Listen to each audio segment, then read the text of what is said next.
Welcome back, parents.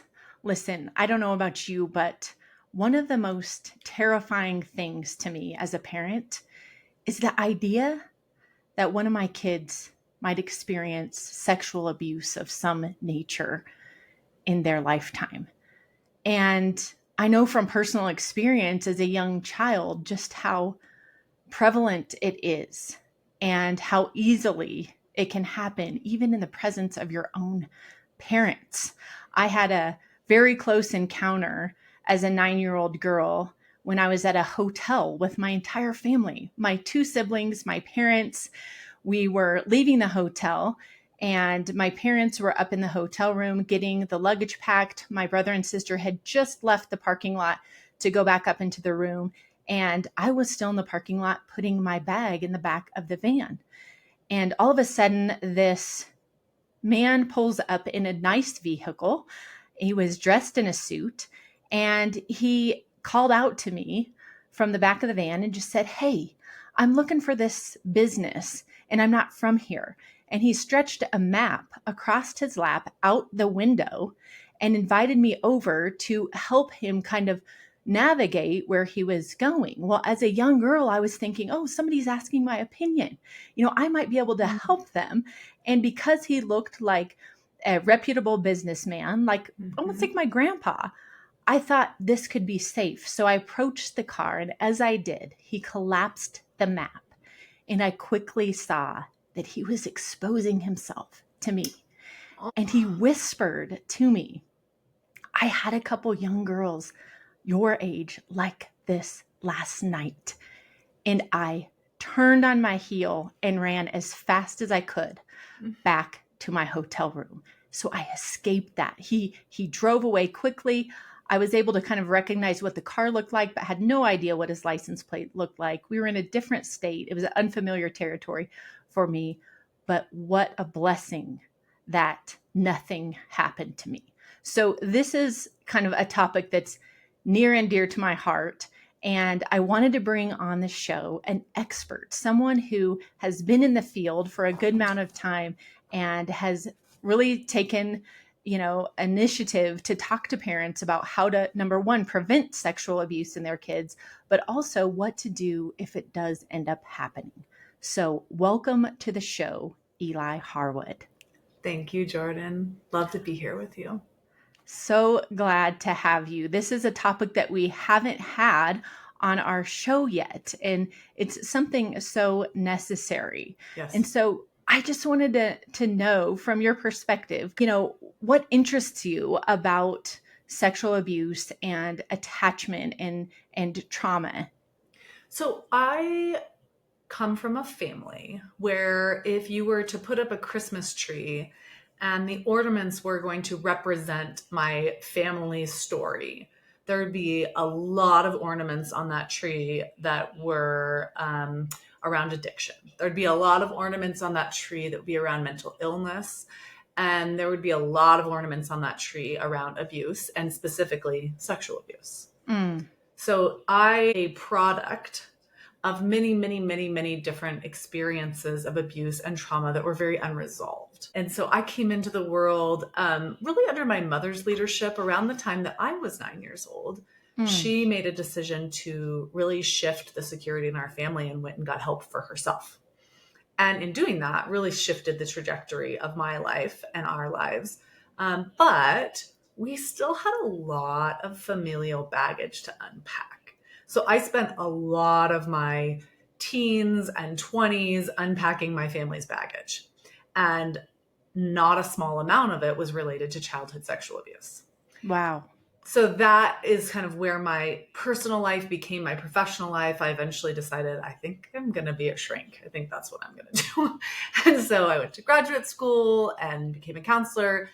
And then for the last 17 years, I've been working with individuals and families, healing trauma, helping people learn how to develop secure attachment within themselves and within their relationships, especially with their children, in order to help prevent the transmission ongoing of generational trauma. In that, there are a few different things that families encounter that are challenging to overcome, but I'm not sure that any of them are as challenging as childhood sexual abuse. or as common. Yes. We're gonna really dig in today to what can you do as a parent to help prevent abuse in the life of your child, and what do you do to help heal or respond to a child that has experienced it, and what can you do if this is a part of your story and your Yes. journey. I really am such a therapist, and I'm sure that you are this way too, but when you were telling your story and you said, I'm so blessed nothing happened, what I thought was, something happened. That's true. You actually were sexually abused. He was not able to physically touch you, and I'm glad for that for you, and I'm glad you're able to run away, but you actually were exposed. Like, that's exhibitionism. He did abuse you. You're right. And you know what? What happened when I was telling that story, I've never talked about that on the air. Wow. Right? I've told friends and Sure. you know, this has been something that I've discussed with my own children. Sure. But I could feel the tremor happen inside. And even afterwards, I was planning to introduce you. I was going to give your bio. And I skipped over it because it affected me in just recounting it out loud. Yes. How many years later? Almost 40 years later. Right. And yet it still has an impact. I mean, that was a deeply impactful experience. And that person was very unwell, and they were looking for someone to overpower. That was what that was about, right? And to shock you. He knew exactly how to do it in a way to get you into the most innocent, childlike state in order to then create disgust on your face, which is part of his demented situation that he's never resolved. But that experience, though not as maybe foundational and formational as someone who's like ritualistically molested or raped over periods of years, it still had a significant impact. You're right. One question I have for you is, did you go and tell your parents? So I ran right up to the room, into the bathroom, locked the door, sat down in there, and just was in shock. And my parents are like loading up the stuff. They're like, what are you doing in there? Come out. We've got to go. Like, come on. They had no idea. Yeah. And so they're thinking, this is, you know, this is just my daughter being an annoying child. Yes. Right, totally. And so it wasn't until I believe it was like later in the day when I was clinging to my brother as we're walking through the mall, and he's like, what is your deal? He's 3 years older than me. And he's like, you never care to be by my side, especially in the shopping mall, you know, that I was like, something happened. This guy, you know, and I remember as I was telling him what had happened and kind of recounting each step, it was just like very robotic. Like he did this and then this happened. And then, you know? Yes. And so my parents were like, well, what did he look like? Well, what did the car look like? And I had an image of it, but I actually don't even remember what we did about it or if they did anything about it. Or if they could have, you know, they may have felt like they couldn't. Right. At that time. Yeah. We were from out of town and we were going back home, traveling across the state. And so it was just kind of like, oh, I'm glad nothing happened. And your parents, and I was thinking, I wonder if the I'm glad nothing happened came from your parents, right? So they helped you process that trauma through the lens of nothing happened to you, as opposed to, I'm so sorry that happened to you. Yes. I don't know. I think that's interesting, right? Totally. And I know a lot of survivors who compare their trauma to other people and say, well, at least it wasn't this, or at least, sure, I was abused, but at least it wasn't my father. I know someone whose father abused them. Or, well, they touched this part of me, but at least they didn't touch that part of me. Or, yes. You know, and I would argue sexual abuse can happen with a leer, with a look, right? Like it can happen very subtly and in ways that make us question whether or not we actually did experience something that was that yucky and violating. And even in your story, like you were exposed, like a grown man exposed himself to you. Right. And there's still that thing. I'm so blessed. That's what you said. I'm so blessed that nothing happened. And all I could think about was 9-year-old Jordan and just like, I'm so sorry, honey. I'm so sorry. That was really yucky and confusing and scary. You're so right. You're so right. And the perspective is so different And Mhm. actually it feels better to hear you say that, like something happened. Yeah, because that And aligns with what your body knows. Your body knows that truth. yes. Yeah. Talk about that a little bit, how kids process, just what happened, and then the language around that, and Yeah. the contradiction between what feels like violation and then what we tell ourselves about that. Yes. Well, this is like going to be a 5-hour conversation. Um, well, let me start by saying this. When we think about preventing sexual abuse, I want you all to hold into your heads two facts. One fact is we are not in control of what happens to our children. So your Mm, parents didn't fail by letting a 9-year-old be down at the car, putting her bag in the car. In fact, that was like a great step of developing independence and competency in the world. Like 9-year-olds need chances to be independent in spaces. Like that, it was not a failure on your parents' part that they weren't watching you every second of the day. right. So I say that because I think once we start talking about this subject, it can really activate us into an anxiety state where we feel like we must watch constantly 24/7, and that a good parent would never let that happen to their kid. We don't always have that privilege or power. And our kids do rely on other people, other adults in their world. And your story actually is fairly unique in that it was a stranger. Most Yes. sexual abuse happens at the hands of people we know and trust. So that's fact one. So fact one is we're not in control of what's happening to our children. And fact two is that how we engage this topic with our children can help to empower them and can help to signal to other adults in their world that we are not the people they want to be targeting. So Okay. while we cannot control it and we cannot with 100% say, I'm going to do all these things and therefore my child will never experience sexual trauma, we can set our children up to be resilient towards any potential attempts or actual victimizations. And we can create a relationship where our children can then come to us and process that and let us know. So that's what we're going to focus on today. And when you talked about language, that's our first step. So Mm. as soon as our babies are out of the gate, we can start using anatomically correct language to describe all of their body parts. Oh, Eyes are yes. eyes, eyes are eyes, mouths are mouths, ears are ears, noses are noses, vulvas are vulvas. Vulvas have a vaginal entrance, but it's a vulva. Yes. There's a penis, there are testicles, and there is an anus. And our poop Yes. comes out of our anus. And these words are not dirty, they are not wrong, and they are not sexual.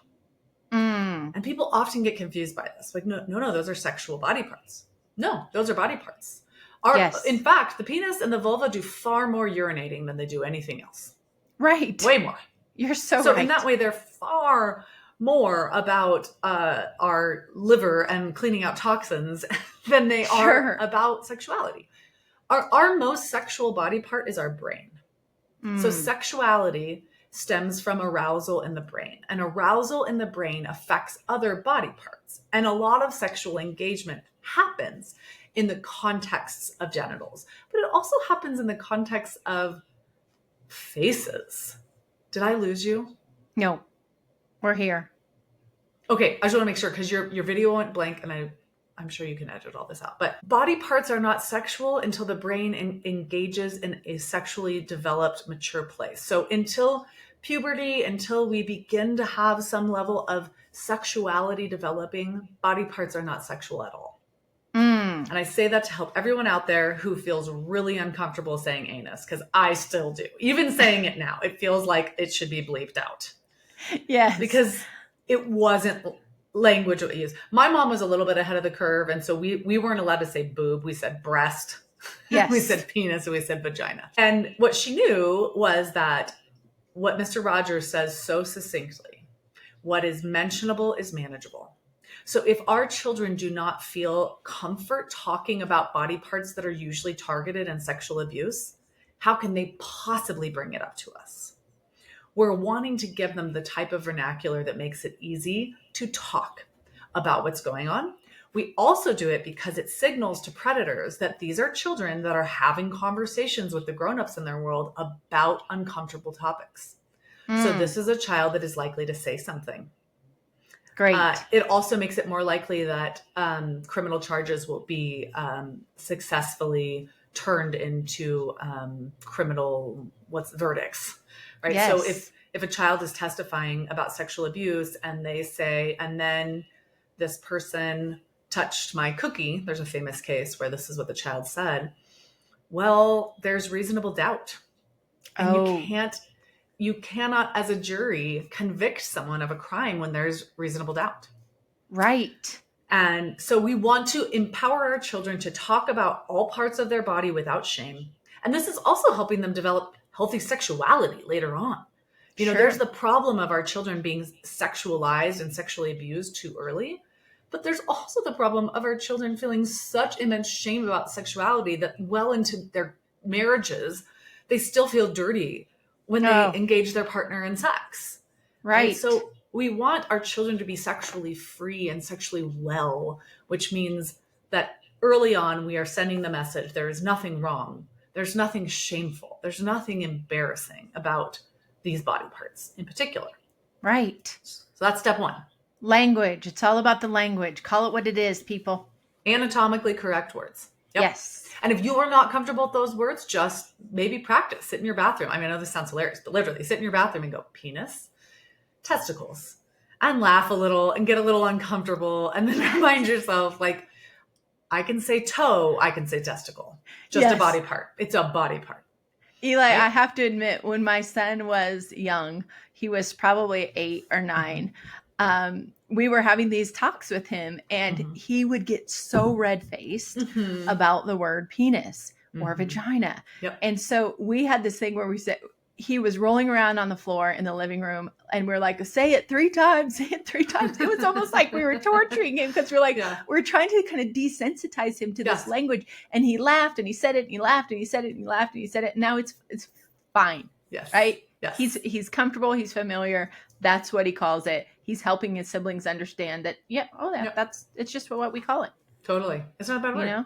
Yes. Not a bad word. These are not bad words. These are not dirty words. Okay. So that's your step one. Okay. Step two. Ideally, around the age of 2.5 or 3, you start to teach body safety rules. And body safety rules really help your children process that there's this other category of touch that's different, but that's also still hurtful.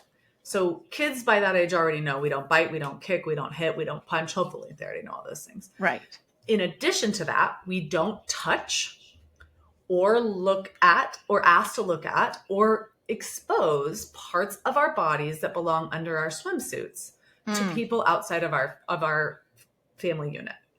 So, and the reason for that is those parts can get hurt really easily, which is true. I mean, on multiple levels.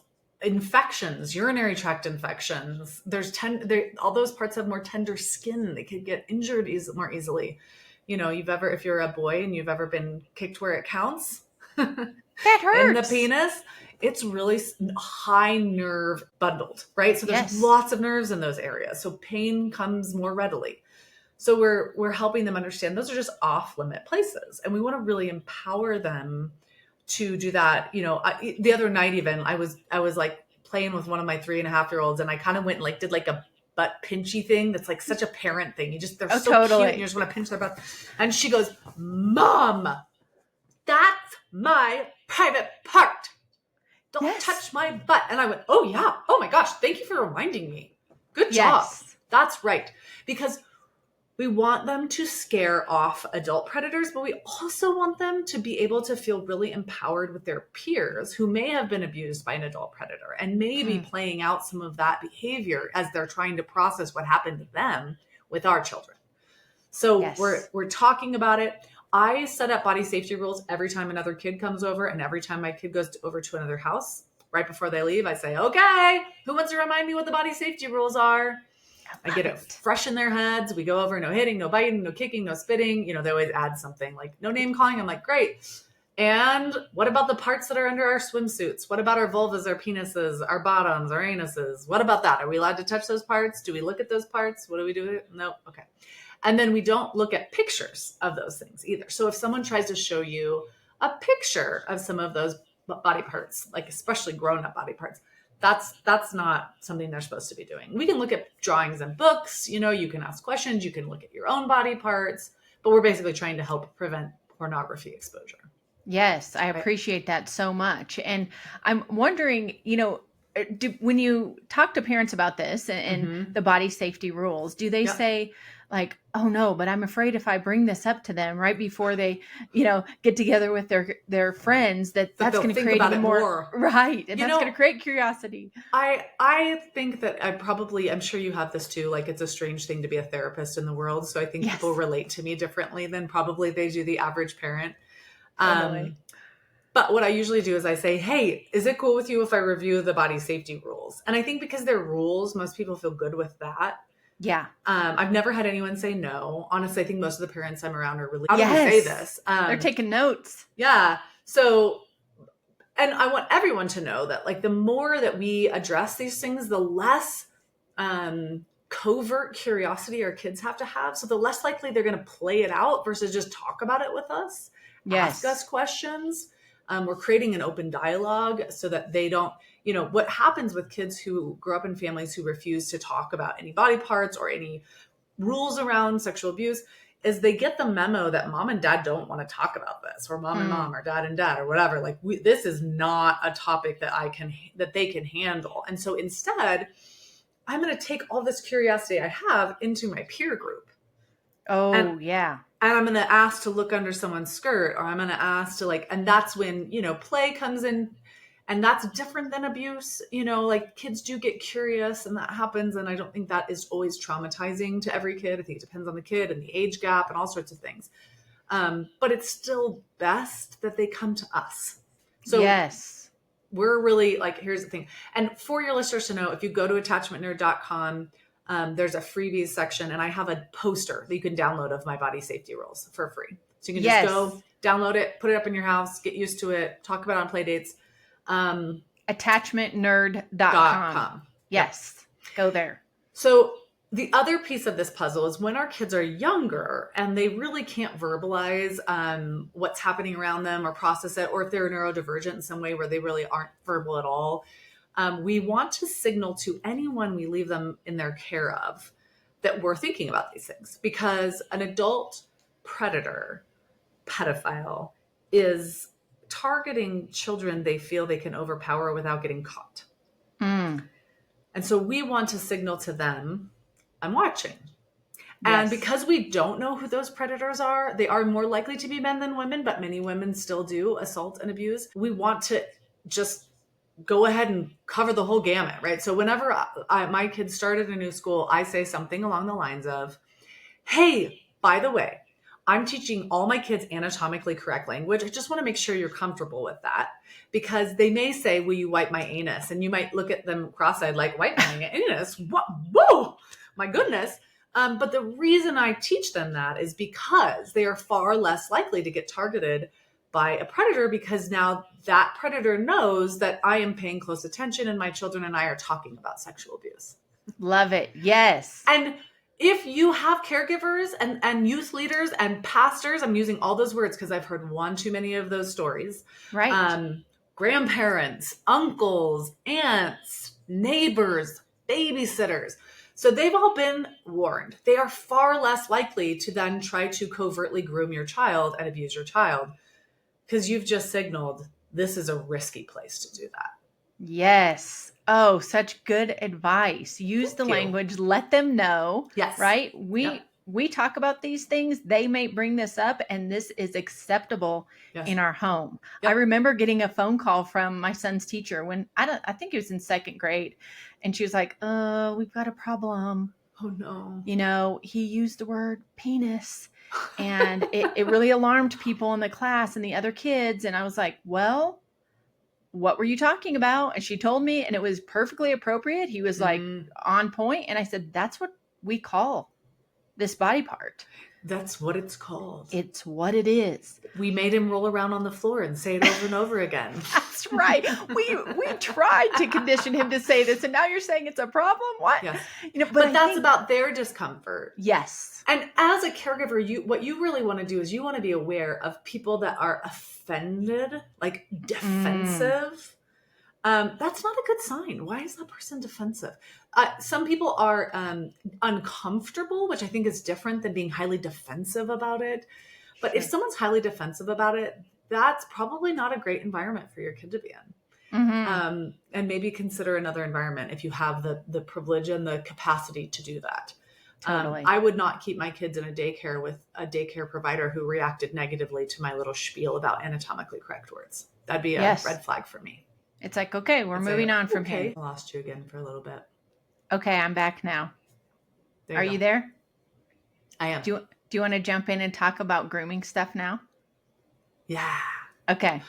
So you've taught all the language, you've made it talkable. Then you've taught body safety rules. That's great. Now, around the age of 4.5 to 5, we're going to talk directly with our children about sexual abuse. And this one is one I always get pushed back because like parents are like, I don't want them to lose their innocence. And I'm like, they're not losing their innocence. They're gaining information, and gaining information might be the thing that actually prevents them from losing their innocence. 100%. And this conversation needs to include several things. So it needs to include an understanding of grooming and how grooming works. It needs to be clear that abuse can happen from anybody, even people we love and trust. And we need to help them make a plan for what to do if someone attempts or succeeds at abusing. Just like we talk to children about drowning, about water safety. We talk to children about sexual abuse. They are far more likely to be sexual abused than they are to drown. Wow. I never thought of that. So true. This is how my brain works. So when my son was 5, I had this conversation with him and I said to him, hey, I need to have an important conversation with you. You know how we've learned that we don't walk into the street because a car could hit us and we could end up in the hospital and that would be not good. And we don't jump into water that's deeper than we can swim in because we could get sucked under the water and not be able to breathe, and that would be not good. Well, there's this other thing that can happen in the world where either a grown-up or another kid asks to do things to your body that are unsafe for a kid's body. They might ask you to touch some of their private parts. They might ask you to look at their private parts. They might ask you to show them your private parts, or they might try to touch your private parts, show you pictures of other people touching private parts. They might try to ask you to touch another child's private parts, like anything that involves private parts or kissing on the mouth or any kind of uncomfortable touch. Yes. This is something we call sexual abuse. And we just call it that. Yes. Not taking away their innocence. And the key is that we are grounded in this conversation, that we are not panicking, that we are not overreacting as we have this conversation, but that we are, just like when we talk about other scary things, having a level of solemnness that they can pick up on. Like, oh, this is a serious conversation that we're having right now. So good. Yes. And when I told my son this the first time, he looked at me and goes, that's weird.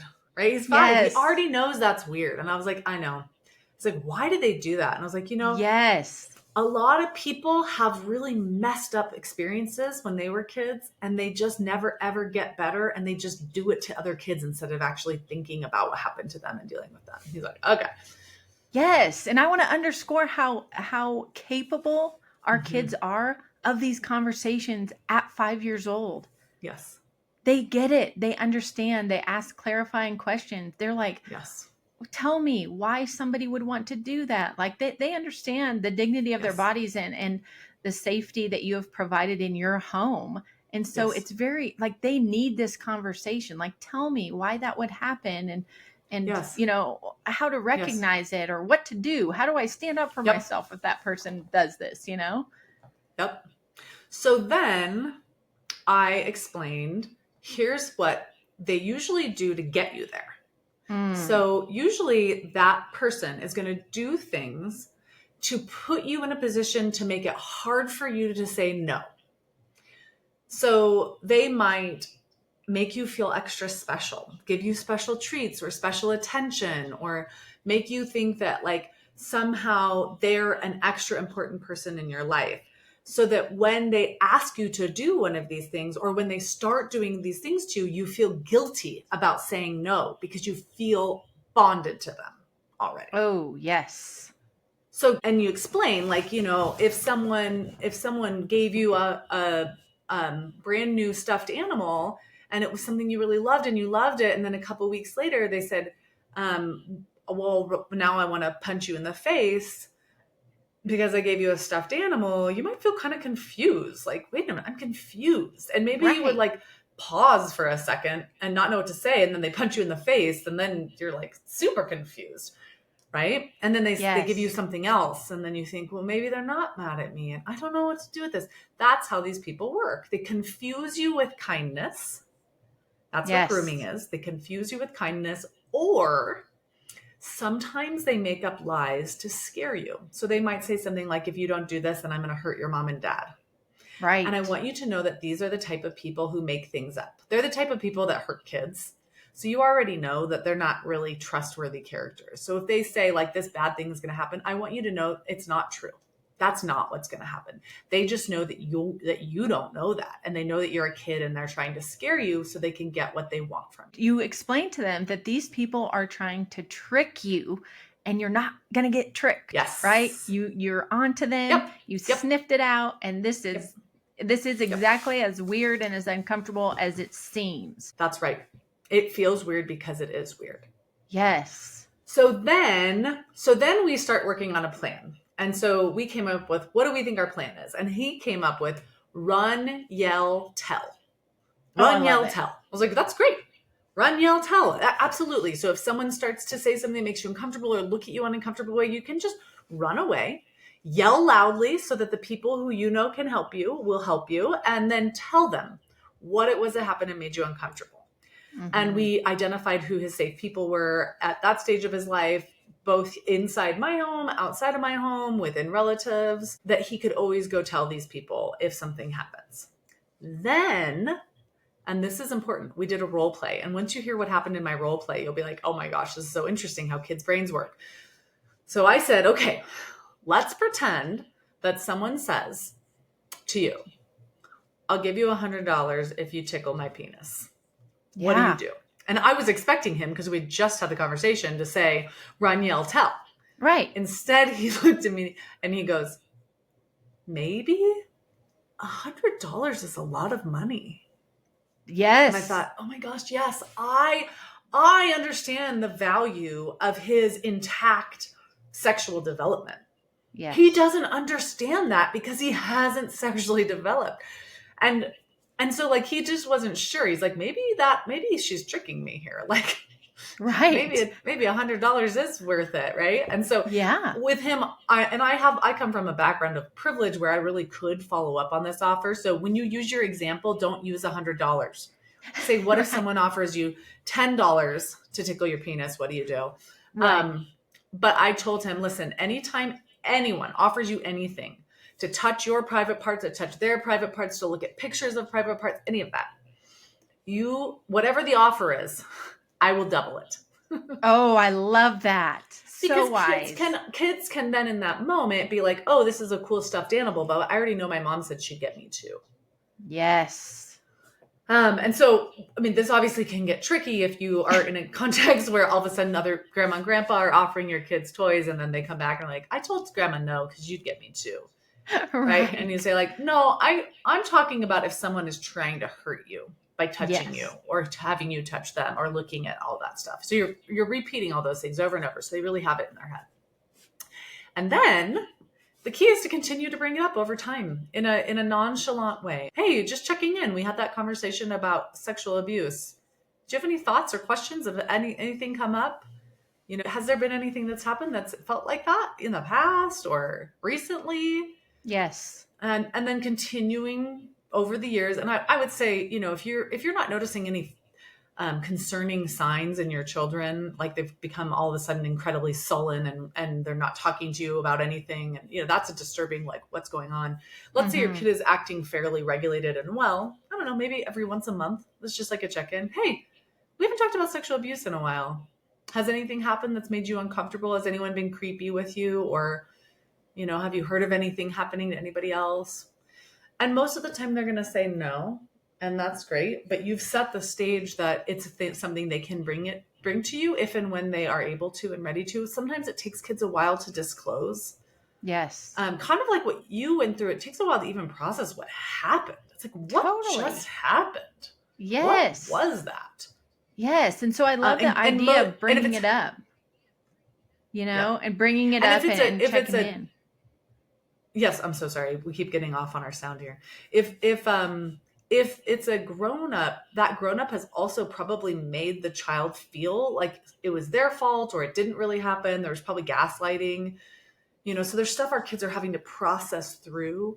And that's why we continue to bring it up, because at different developmental stages, they might have more of an ability to talk about it. I know a lot of people who end up disclosing after they are in a class where they learn about something, like maybe they're in junior high school and they realize, oh my gosh, that's what my brother did to me. Yes. That's actually what my cousin tried to do to me. So I think knowing as a parent that we're setting up the stage for our children to disclose to us, and they may not immediately disclose, it may take them some time, but that we want them to disclose at some point, no matter what. Yes. And Eli, I don't know if I'm sure you've had this experience in your practice where you have an adult client come to you and they say, when you're asking about their sexual abuse history, was that something that you experienced? They say, no one ever believed me. Yes. I've had it too many times. Yes. And they didn't believe me. No one thought I was telling the truth. They thought I was trying to get back at Uncle Randy or whatever. And so speak to that a little bit. I mean, if your child tells you that something happened to them and it's your brother that did it to him, or your husband's, aunt or whatever. Yes. How should you respond to them so that they will continue talking about it versus, shutting it down? Sure. Well, so number one, the reason I introduced and said we aren't in control of making sure this doesn't happen, we're doing what we can to prevent it, but we're not under the delusion that we are in control of making sure, is because I think a lot of parents in that moment are so full of shame that rather than processing the grief, they just come up with a different narrative. Well, this can't be that, because they don't want to deal with it because it means they've failed. So we want to come to our children with the acceptance that they may experience this in the world. 1 in 3 girls, 1 in 6 boys by the time they're 18. Wow. And we've all witnessed the Me Too movement, how many women have been sexually assaulted, sexually abused, raped in adulthood as well. The likelihood is our children will experience some form of sexual violence in their lifetime. And so we need to be prepared to hold that travesty and tragedy with them, which means we do need to believe them. So if in the future my children come to me and say, Mom, this happened, my first response is going to be, I'm so sorry. Tell me what you remember, or tell me when. Just very gently and openly receptive to them telling the story in that moment. And they may not tell you a lot in that first time. It might have just taken so much courage to say it at all that then they're like, I don't want to talk about it anymore. Yes. And then our response is, okay, we don't have to talk right now. We will figure this out, but we don't have to talk right now. And then our next line of communication is, I'm going to do everything I can to make sure that never happens again. So that they hear that A, they're believed, and they're believed so much that B, we are going to intervene in some way, shape, or form. Yes. One of the things that I heard, from clients is that, when their kids come to disclose that they have been abused by a relative, someone close to them, Yes. in the home, they say, I'm going to tell you this, but you can't tell anyone because I don't want, Uncle Joe to get in trouble. Yes. And I don't want him to go away or something. I don't want something bad to happen to his family because he's going to go to jail. Right. And so then as a parent, you're put in a position where it's like, oh no, he's trusting in me or she's trusting in me. Yeah. And so what do I do about this? So speak to that a little bit. What advice would you give a parent in that situation? Okay. So let's say they say before they disclose, I want to tell you something, but you have to promise not to tell anyone. What I want you to do is say, you can tell me anything, and no matter what you tell me, I'm going to make sure that you are safe, that we are safe, that everybody in the situation is safe. Yes. So you're not promising. You're not saying, I'm not going to tell anyone, but you are reassuring what the fear is underneath that. Underneath that fear is someone will get hurt. Yes. Which is another reason I like to tell parents, please don't do the shotgun approach to protection. Please don't tell your children, if anyone ever hurts you, I'm going to send them to the funny farm. If anybody ever hurts you, I'm going to take them out back and teach them a lesson. Don't do that, because now your children are set up to protect you instead of disclosing to you. So they won't tell you because they're afraid you're going to lose your nutter and end up in jail. Oh, that is so good. Yes. Do not pre-tell them how you're going to hurt the person if they get hurt by them. Ooh, that's good. That good doesn't reminder. make children feel protected. That makes children, it adds to the pile of terror. Yes. What makes children feel protected is if something ever happens to you, I will believe you and I will make sure it stops. And then I will help you get the healing that you need to get through it. We will get through it together. Yes. So that's the next message is this is not going to happen anymore. And we're going to get through this. And then, your job is to go to your village, to your friends and family members, partners, whoever it is in your world that can help you grieve, because it is not happening to you, but it is happening to you. Being the parent of a child who's experiencing trauma is a nightmare. So you go to your people and you process and you get wise counsel from therapists, from supports, and you get connected to other grownups that are going to help you figure out how to help your child through this. Yes. And it does get messy, so this scenario happens way too often, is that when an older sibling, usually a boy, not always a boy, assaults a younger sibling.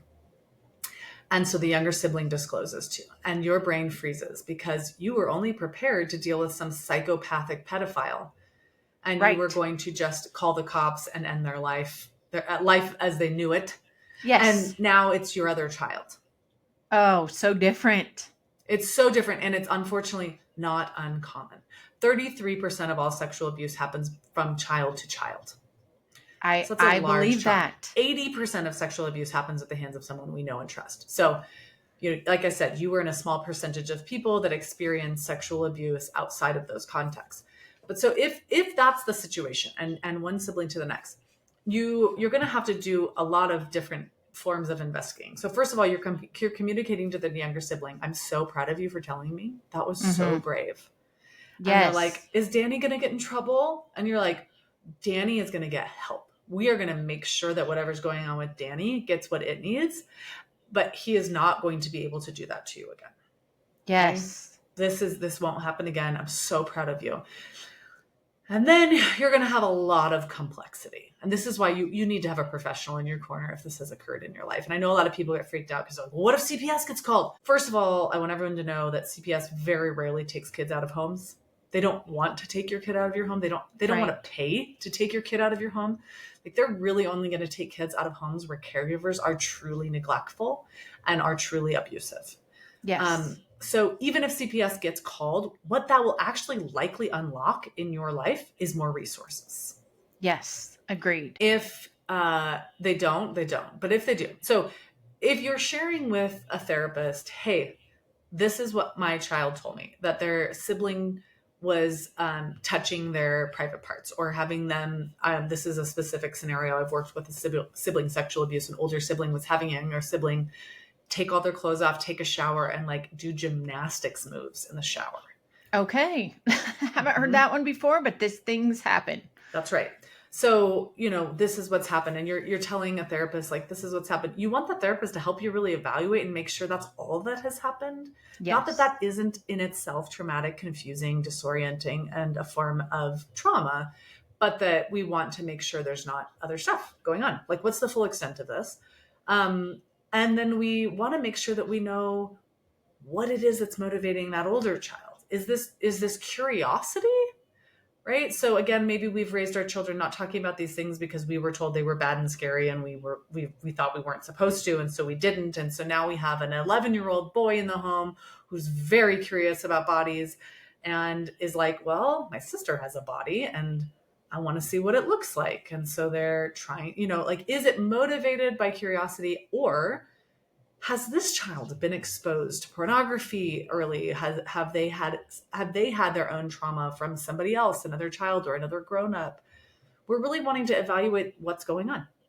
Yes. And then we're going to establish really clear rules about, when and where these two kids or all of our kids are to be alone with each other. We're going to make sure we're talking about sexual abuse. We're going to have family therapy so that our children don't have to have the trauma of being dropped and ignored along with the trauma of having experienced some form of sexual violation. Yes, because I think the common response for parents when they get so shocked that this has happened is separate them. You've Yes. got to go over there. You're going to have to go to grandma's for a few weeks, like until Yeah. we sort this out. Yeah. And so I like your approach of saying, like, we're going to heal this together. We're going to get help together. Yeah. You know, And I think it really depends, right? So like, this is another case I've been working on for a long time, but the older brother was 15 and the daughter was 12 and he raped her. yeah. So like in that context, this daughter never told her parents because she really sensed that they wouldn't know what to do. That was her sense. Yes. And so didn't even like fully remember until adulthood, until she could process it later on. But if a child is disclosing like a violent level of assault from a sibling, then actually it might be appropriate. But we want to do this again. We want to do this with confidence and love. Hey, what happened there was really not okay, and so we're gonna have to have you stay at grandma's. Dad's gonna go with you so that you're not alone. Sure. But we're gonna take a few days, and maybe it's during those few days that you're getting professional help and assessment to figure out all of the ins and outs of what's happened. Yes. The goal is not to ruin the life of the child who has offended, because why are they offending? Exactly. They're not okay. They're not okay. But it is to get them the resources and help they need in hopes that they can heal and recover and move into a different zone. I mean, this is messy, messy, messy business, no doubt. This is, which is why I think so many of us would prefer to just never talk about it. Like, that one happened to me. Right. But we have to talk about it, because the more we talk about it in our circles, in our communities, the more common this feels. Like, body safety. Yes. You know, just like bicycle safety, swimming safety. You're right. Yes. It's just, we need to make it more of our common vernacular, so that we can be in each other's corners. Because I've witnessed so many times where parents feel so ashamed that it's like, no, nobody knows in our family that this happened. Nobody, not my sister, not my parents. I couldn't even bear to tell my spouse or something. And it's like, guys, that doesn't make it better. That doesn't create healing for anybody. Absolutely not. So I'm so grateful that you're out there. You're on social media. You're on your website, attachmentnerd.com. You are counseling people. You have retreats for parents to learn more about this and understand their own attachment patterns and identify their own areas of trauma in their past, to really make this something that we can connect with, not be afraid of, but instead be prepared for. Yes. Yes. Well, and the other note I want everyone to have is that the most powerful thing we do to protect our children in the world is to cultivate the type of secure attachment with them that lends to them wanting to run to our arms when things feel scary and overwhelming. Like, that piece of the puzzle is so massive. And that's why I really do push back on behavioral type parenting approaches where we're trying to punish our children into obedience, or we're trying to motivate them through negative consequences. It messes with the attachment relationship. We need to have boundaries. We need to have limits. We need to teach our children what's okay and not okay in social behavior. But we don't have to hurt them in order for them to learn. And I want us all to remember that, when we're in a new job and we're learning something new, we don't need the people who are training us to threaten to dock our pay if we don't do it right the first, second, third, or fourth time. Oh man, you're so right. Clues and guides and ideas, right? And that, like, that's not permissive. Permissive is just ignoring and not helping a child to develop. But we can be connected teachers and guides so that when the big bad stuff comes, our children are more likely to come tell us, so that we can help them, so that we can prevent it from being a years-long encounter, and instead it be, a creepy feeling in a parking lot.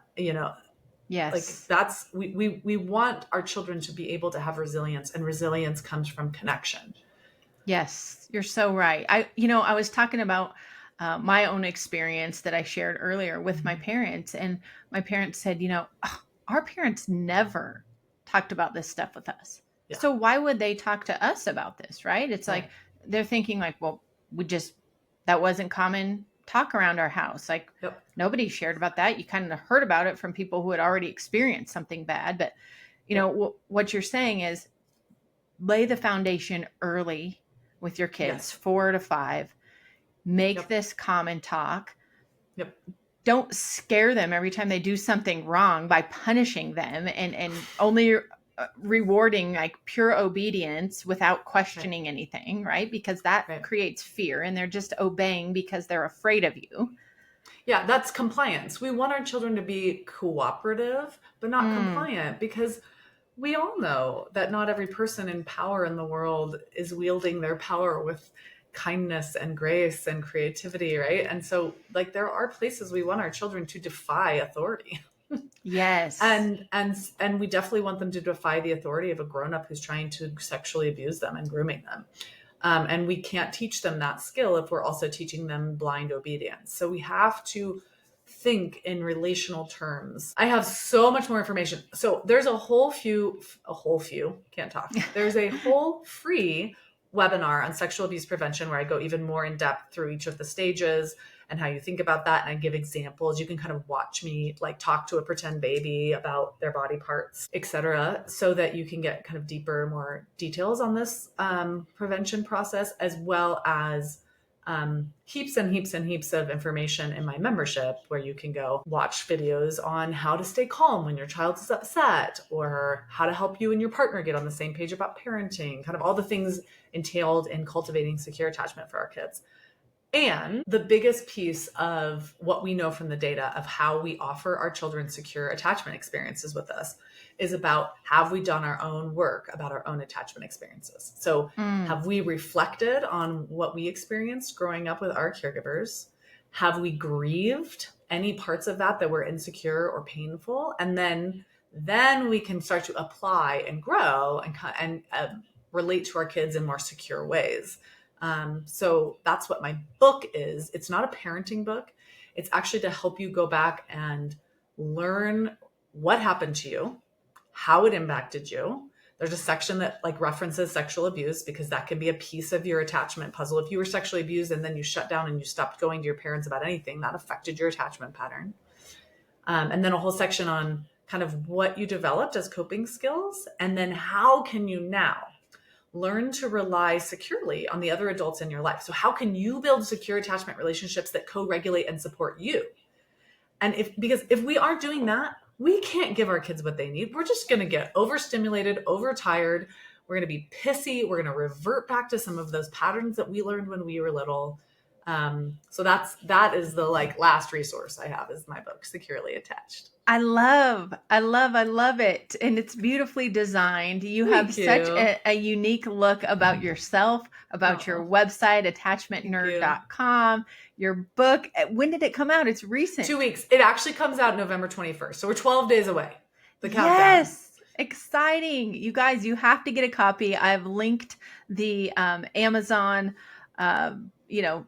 purchase link. Amazon purchase link right here in the show notes. Yes. Great. So you'll have no problem getting it. And right now, anyone who pre-orders, so if you order it in the next 12 days, yes. Or if you hear this podcast and you order it, because maybe it'll be after order date. I don't know. It could be. Okay, well, I'll just say that. So anyone who orders my book can send that receipt to hello@attachmentnerd.com and just let me know that you heard me here on this podcast, and I will send you a code for 50% off the membership. Look at that. You're blessing our parent community. Would love to. Okay. So they buy the book, send you a copy of the receipt that they bought the book, and then they get 50% off of your membership. Yes. And there are monthly, quarterly, and yearly options. So you can get quite a bit off if you link on the yearly one. That's quite a lot of money off.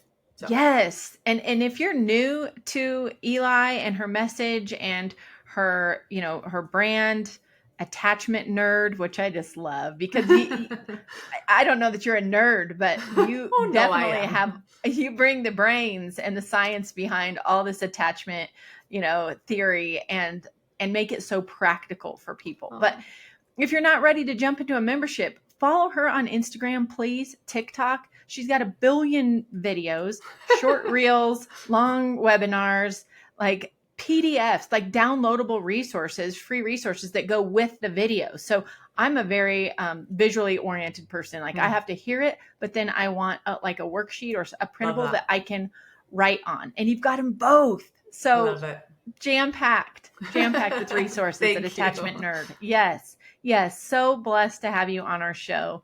You're Thank always you. welcome back on the Families of Character show. There's so much that you have to I offer. loved being here. Thank you for having me, and thank you for doing what you're doing for families. It's such a gift.